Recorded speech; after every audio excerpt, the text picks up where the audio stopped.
Film की शुरुआत हुई 1939 में, जहाँ टेप रिकॉर्डर में हम एक बच्ची को देखते हैं। ये बच्ची हाथ में क्रॉस लेकर आसमान की तरफ करती है, साथ साथ दुआ भी मांग रही थी। ऐसा होते ही वहाँ अंधेरे से रोशनी आ गई, क्योंकि पहले सूरज ग्रहण लगा हुआ था। अब क्योंकि उसकी दुआ कबूल हो गई थी, इसलिए सब उसे अपने लिए मसीहा समझने लगे। वो उम्मीद भरी नजरों से बच्ची को देखते हुए उसके पास आकर जमा हो जाते हैं। उन सब ने भी अपने अपने हाथों में क्रॉस पकड़े हुए थे। इसके बाद कहानी 10 साल के बाद की दिखाई गई। ये वक्त होता है 1949 का। हम एक सिस्टर को देखते हैं जिसका नाम नारसीसा होता है, जो सामान लेकर एक चर्च में आती है। उसने देखा कि चर्च पर बहुत सारे गोलियों के निशान हैं। तभी यहाँ एक और नन सिस्टर आई, जो यहाँ की हेड नन थी। वो नारसीसा को अंदर लेकर गई। बताती है कि जंग के बाद जब यहाँ पर अमन शांति हुई, तो तब तक चर्च के पुराने लोग इस जगह को छोड़कर जा चुके थे। पुराने लोगों में अब बस मैं हूँ, एक सिस्टर और मदर सुपीरियर है। अब ये चर्च गरीब बच्चों का स्कूल और हॉस्टल बना दिया गया है। गरीब लोगों के बच्चे यहाँ आकर पढ़ाई करते और रहते हैं। अब नारसीसा मदर सुपीरियर से जाकर मिलती है, जो इस स्कूल और हॉस्टल को चला रही थी। नारसीसा इस कमरे में उसी बच्ची की तस्वीर को देखती है जिसे हमने शुरुआत में देखा था। दरअसल ये बच्ची और कोई नहीं बल्कि सिस्टर नारसीसा ही थी। इनकी बातचीत के दौरान हमें पता चला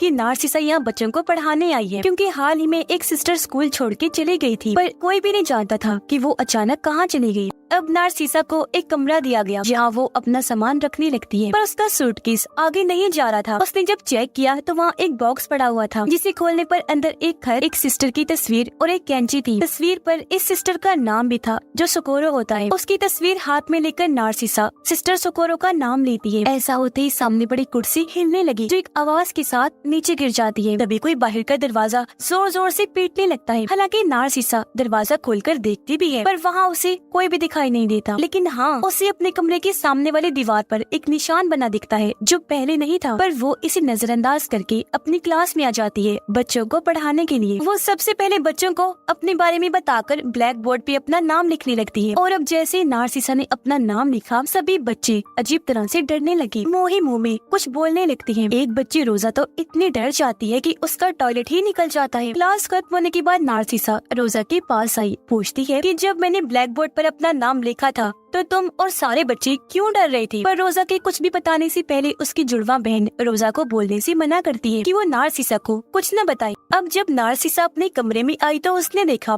कि दीवार पर बना वो निशान, जो मैंने पहले भी देखा था, वो अब थोड़ा और बढ़ गया है। रात ही रात में किसी ने वहाँ एक और लकीर खींच दी थी, पर नारसीसा अभी भी इस पर इतना ध्यान नहीं देती। बाद में मदर सुपीरियर उसे एल्बम दिखाती है, जिसमें उन सिस्टर्स और नन्स की भी तस्वीरें थी, जिन सबकी यहाँ काम करते करते मौत हुई। एल्बम में एक तस्वीर गायब थी, जो देखकर नारसीसा समझ जाती है कि ये गायब तस्वीर जरूर सिस्टर सोकोरो की होगी, जो उसे कमरे में मिली थी। वापस अपने कमरे में आकर सिस्टर सोकोरो की तस्वीर देखने लगती है। एक बार फिर कुर्सी हिलने लगी, जो आवाज के साथ नीचे गिर जाती है। पहले की ही तरह फिर से कोई जोर जोर से दरवाजा पीटने लगा। वो कान लगाकर सुनती है, लेकिन कोई नहीं था। अब उसे लगने लगा कि ये जरूर मेरे किसी गलती की वजह से ही हो रहा है मेरे साथ, इसीलिए वो अपने आप को ही पीटने लगी, क्योंकि उनके रिलीजन मजहब में ये माना जाता है कि अगर आप खुद को मारकर सजा देंगे तो ऐसे आपके किए हुए गुनाह धुल जाए। अब हम सभी बच्चियों को देखते हैं, जो साथ वाले कमरे में सो रही थी। एक बच्ची उठ जाती है, क्योंकि उसे वॉशरूम जाना था, इसीलिए वो रोजा को अपने साथ चलने का कहती है। अब हालांकि रोजा को बाहर से अजीब आवाजें आ रही थी, लेकिन वो फिर भी नजरअंदाज करके अपनी दोस्त के साथ वॉशरूम में आ जाती है। पर यहाँ भी अजीब होने लगा। अचानक ही पानी वाला नल अपने आप ही खुल जाता है। पूरा बाथटब भर गया। पानी भी जोर जोर से हिलने लगता है, पर अचानक ही सारा पानी कहीं गायब हो गया। तब बाथटब में रोजा को किसी के कटे हुए बाल मिलते हैं। वो बालों को देख ही रही थी कि तभी यहाँ उसे किसी और के होने का भी एहसास होता है, जिस वजह से वो जोर से चिल्लाती है। चीख की आवाज सुनकर यहाँ हेड नन आ जाती है। अब जो बच्चियां अंदर सो रही थी, उनमें से भी एक बच्ची चीखने लगती है। वो बताती है कि नींद में ही किसी लड़के ने मेरे बालों को काट दिया है, क्योंकि वहाँ कैंची भी पड़ी थी और उसके बाल भी गायब थे। अब क्योंकि इस बच्ची के ही बाल रोजा को बाथरूम में मिले थे, तो सबको लगता है कि बाल रोजा ने ही काटे। हालांकि वो बेचारी रो रो कर मना भी करती है कि मैंने ऐसा कुछ नहीं किया, लेकिन कोई भी उसकी बात पे यकीन नहीं करता। हेड नन तो उसे काफी मारती भी है। अगले सुबह नारसीसा जब क्लास में आई तो उसने देखा कि आज रोजा क्लास में नहीं है। उसे पता चला कि हेड नन ने सजा के तौर पर उसे एक सेल में बंद कर दिया है। नारसीसा जब उसके पास सेल में गई तो रोजा उसे बताती है कि हाँ, वो हरकत मैंने नहीं की थी। उस वक्त मैंने बाथरूम में किसी बच्ची की आत्मा को देखा था। वो सिर्फ मुझे ही नजर नहीं आई, बल्कि आपके आने से पहले भी कई सारे लोगों को आत्माओं की आवाजें आई और वो दिखाई भी दी। और तो और हम सब बच्चों को दीवार पर वो निशान बना हुआ देखा था जैसा आपके कमरे के सामने बना हुआ था। हमने जब ये बात उस सिस्टर को बताई जिसकी जगह पर आप आई हो, तो उसने तस्वीर का एक पैर बनाकर उस नामुकम्मल तस्वीर को पूरा कर दिया। ऐसा उन्होंने इसलिए किया ताकि वो हम सब बच्चियों को बता सके कि यहाँ कोई आत्मा नहीं है, जबकि आत्मा यहाँ पर है। लेकिन जब उस सिस्टर ने तस्वीर को पूरा किया तो उसका नाम अपने आप ही ब्लैक बोर्ड पर लिखा गया, जिसके बाद वो गायब हो गई। किसी को भी नहीं पता कि वो कहाँ गई है, जिनकी जगह पर फिर बच्चों को पढ़ाने के लिए आप आई। आगे रोजा बताती है कि आप जब पहले दिन क्लास में आई थी, जब अपना नाम ब्लैक बोर्ड पर लिख रही थी, तो यही वजह है कि सारे बच्चे डर रहे थे, क्योंकि एक बार अगर किसी का नाम ब्लैक बोर्ड पर लिखा गया तो इसका मतलब कि उसका मरना या गायब होना तय है। शाम के वक्त नार्सिसा जब वापस आई तो उसने देखा कि एक सिस्टर किचन में मोमो जैसी कोई डिश बना रही है। पूछने पर उस सिस्टर ने बताया कि ये कल सुबह का बच्चों का नाश्ता है। वो नार्सिसा को भी एक मोमो खाने को देती है ताकि वो बता सके कि इसका जायका कैसा है। नार्सिसा वो खा तो लेती है, लेकिन उसका जायका काफी अजीब था और अब अचानक ही उसके मुंह से खून और वो चीज आने लगती है जो उसने खाई थी। पता चला कि वो मोमो नहीं बल्कि इंसानी आंखें हैं, जो देखकर नार्सिसा का दिल खराब हो जाता है। उसे बहुत बुरा लगा और अब वो जैसे सामने देखती है, पता चला कि ये आंखें और किसी की नहीं बल्कि उस सिस्टर की थी, जो अब बिना आंखों के बहुत डरावनी लग रही थी। उसे ऐसी हालत में देखकर नार्सिसा बुरी तरह डर जाती है, जोर से चिल्लाने लगी। वो फिर भागकर एक कमरे में आ गई जहाँ कोई उसका गला और पूरा जिस्म दबाकर मारने की कोशिश करता है, क्योंकि उसका चेहरा कपड़े से ढका गया था और कपड़े भी तंग होते जा रहे थे। बुरी तरह नार्सिसा को नोचने लगा, जिसके साथ ही नार्सिसा की आंख खुल गई। उसे ये देखकर सुकून का सांस आया कि ये मेरा बस बुरा सपना ही था। पर अब आंखें खोलने पर उसने देखा कि वो निशान अब और बड़ा हो गया है, जो शुरू से उसे दिखाई दे रहा था। निशान में मरने वाले इंसान के अब 2 हाथ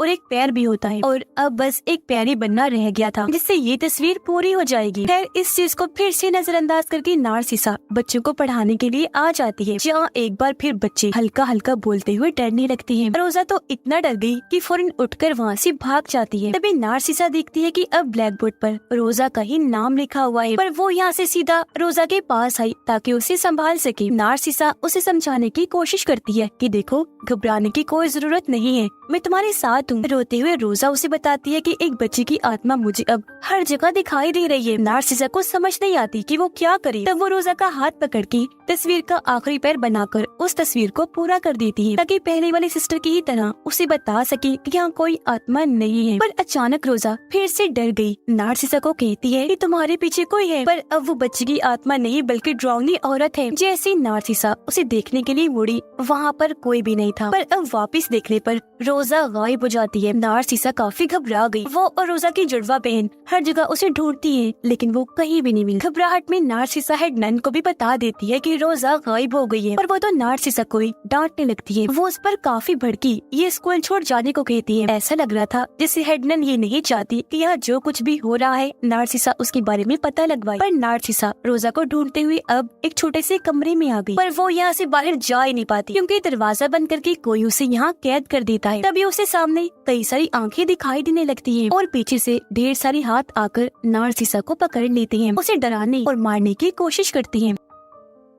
नार्सिसा यहाँ जिसका नाम लेकर भाग जाती है। तब उसे अपने सामने रोजा की लाश दिखाई देती है। वो काफी दुखी हो गई, जिसके बाद रोजा को दफनाने की तैयारी होने लगी। नार्सिसा काफी रो रही थी। फिर वो उदास मन से ये चर्च स्कूल छोड़कर जाने लगती है। अब वो जैसे सूरज को देखती है, सूरज ग्रहण लगने लगता है, बिल्कुल वैसे ही जैसे उसके साथ बचपन में हुआ था। तब की तरह एक बार फिर यहाँ अंधेरा छा जाता है, लेकिन कुछ देर बाद जैसे ग्रहण हटा तेज रोशनी आती है, पर घुटनों के बल बैठकर वो फिर भी सूरज को देखती रही। एक मिनट के लिए भी आंखें नहीं हटाती और इसी के साथ नार्सिसा की आंखें चली जाती हैं, यानी वो अंधी हो गई थी। पर आंखें ना होने के बावजूद भी वो सब कुछ देख पा रही थी कि आखिर यहाँ पर हुआ क्या था। ये वो वक्त था जब जंग छिड़ी हुई थी। नार्सिसा देखती है कि जंग के दौरान कुछ लुटेरे इस चर्च में घुस आए थे। एक लुटेरे ने बेचारी सिस्टर सोकोरो के साथ बहुत गलत कर दिया, जो देखकर नार्सिसा को इतना बुरा लगा कि वो चिल्लाने लगती है। चीख की आवाज सुनकर प्रेजेंट टाइम में सबको पता चल गया था कि नार्सिसा की आंखें चली गई, इसलिए वो लोग उसे लाकर कमरे में लिटा देते हैं। जिसके बाद नार्सिसा दोबारा से सिस्टर सोकोरो की तस्वीर को अपने हाथ में ले लेती है। एक बार फिर पास्ट के उस वक्त से जुड़ जाती है। देखने लग गई कि सोकोरो के साथ जब लुटेरे ने गलत किया था उसके बाद क्या हुआ था। नार्सिसा देखती है कि उस हादसे के बाद सिस्टर सोकोरो की बेटी पैदा हो गई, पर चर्च की इज्जत न चली जाए इसलिए मदर सुपीरियर सोकोरो की बेटी को चर्च के अंदर ही पालती है, कभी उसे बाहर जाने नहीं देती। अपनी यादों में नार्सिसा ये सब देख ही रही थी कि तभी प्रेजेंट टाइम में सोकोरो की आत्मा उसके सामने आ जाती है। अब तक नार्सिसा को भी पता चल गया था कि सिस्टर सोकोरो के साथ पास्ट में कितनी ज्यादती हुई है, इसीलिए वो उस पर तरस खाकर सिस्टर सोकोरो का हाथ थाम लेती है। हाथ के पकड़ते ही नार्सिसा सोकोरो के साथ पास्ट में आ गई, जहाँ उसने देखा कि सोकोरो की बेटी बड़ी हो गई है। अब एक दिन उस बच्ची को तेज बुखार हो गया, लेकिन मदर सुपीरियर, हेड नन और दूसरी सिस्टर उसे डॉक्टर के पास नहीं लेकर जाती। उनकी सोच थी कि अगर वो चर्च से बाहर गई तो सबको पता चल जाएगा कि ये बच्ची सिस्टर सोकोरो और उस लुटेरे की है, तो चर्च की काफी बदनामी होगी। तो इसीलिए वो लोग सोकोरो को एक कमरे में बंद करके उसकी बच्ची का बुखार खुद ही ठीक करने की कोशिश करते हैं। वो तेज ठंडे पानी से बाथ टब को भरकर बच्ची को उसमें लिटाने की कोशिश करते हैं, पर पानी बहुत ज्यादा ठंडा था, इसलिए बच्ची हाथ पाँव मारने लगती है। पर इस बीच बच्ची का सर जोर से टकरा गया, खून निकलने लगता है। अचानक ही बच्ची ने हरकत करना बंद कर दी, यानी कि उन लोगों के हाथों बच्ची की जान चली गई। अपनी बेटी के मरने का जब सोकोरो को पता चला तो वो इस गम को बर्दाश्त नहीं कर पाई और अपनी जान ही ले लेती है। और अब पास्ट में ये सब होते हुए देखकर नार्सिसा को बहुत बुरा लगा। वो उस कमरे को खोल देती है जहाँ उन तीनों ने सिस्टर सोकोरो को बंद करके रखा था, जो कमरा हमेशा से बंद रखा, किसी को वहाँ जाने की इजाजत नहीं। और अब जैसे कमरा खुला, यहाँ पर दो टाइमलाइन चलने लगती है, एक पास्ट और एक प्रेजेंट की, जो दोनों एक दूसरे से जुड़ जाती है। कमरा खुलते ही पास्ट में जहाँ सोकोरो फांसी से लटकी हुई थी उसकी आंख खुल जाती है और अब उसकी लाश पास्ट में घूमने लगी, जबकि प्रेजेंट में उसकी आत्मा तीनों को डराने लगती है, यानी मदर सुपीरियर, हेड नन और सिस्टर को, जिनके हाथों उसकी बच्ची की मौत हुई थी। पास्ट में सोकोरो हेड नन का मुंह अजीब तरह से तोड़ देती है, जिससे उसकी मौत हो गई। अब यहाँ हेड नन की मरते ही प्रेजेंट में भी उसकी मौत हो जाती है। फिर पास्ट में सोकोरो मदर सुपीरियर के पास गई, वो उसका मुंह पकड़ के बाथ टब में डबो देती है। ऐसे फिर मदर सुपीरियर की पास्ट में मौत होते ही प्रेजेंट में भी वो मारी जाती है और फिर सोकोरो तीसरी सिस्टर को भी मार देती है। अब इस तरह सोकोरो ने इन तीनों को मारकर अपनी बेटी का बदला ले लिया। और जो बार बार नार्सिसा के कमरे में कुर्सी गिर रही थी, वो असल में सोकोरो ही उसे इशारा देने की कोशिश कर रही थी, जबकि रोजा को उसकी बेटी की आत्मा दिखाई दिया करती थी। स्कूल में पूरी तरह अमन शांति आ जाती है, मतलब सब कुछ नॉर्मल बिल्कुल ठीक हो गया था। ये स्कूल हर लिहाज से महफूज था, क्योंकि बदला पूरा होते ही इन्हीं मदर सुपीरियर और हेड नन के मरने के बाद किसी को ना तो वो निशान दिखा और ना ही सोकोरो और उसकी बेटी की आत्मा। और अब यहाँ से सीन शिफ्ट होकर आ जाता है 40 साल के बाद, यानी 1991 में, जहाँ अब ये चर्च स्कूल काफी बड़ा और अच्छा बन गया था। यहाँ पर नए नए बच्चे आकर पढ़ा करते थे, जिसे अब नार्सिसा ही चला रही थी, जहाँ वो काफी बूढ़ी हो गई थी पर अभी भी बच्चों को पढ़ाया करती थी। इसी के साथ ही इस फिल्म की कहानी यहीं पर खत्म हो जाती है।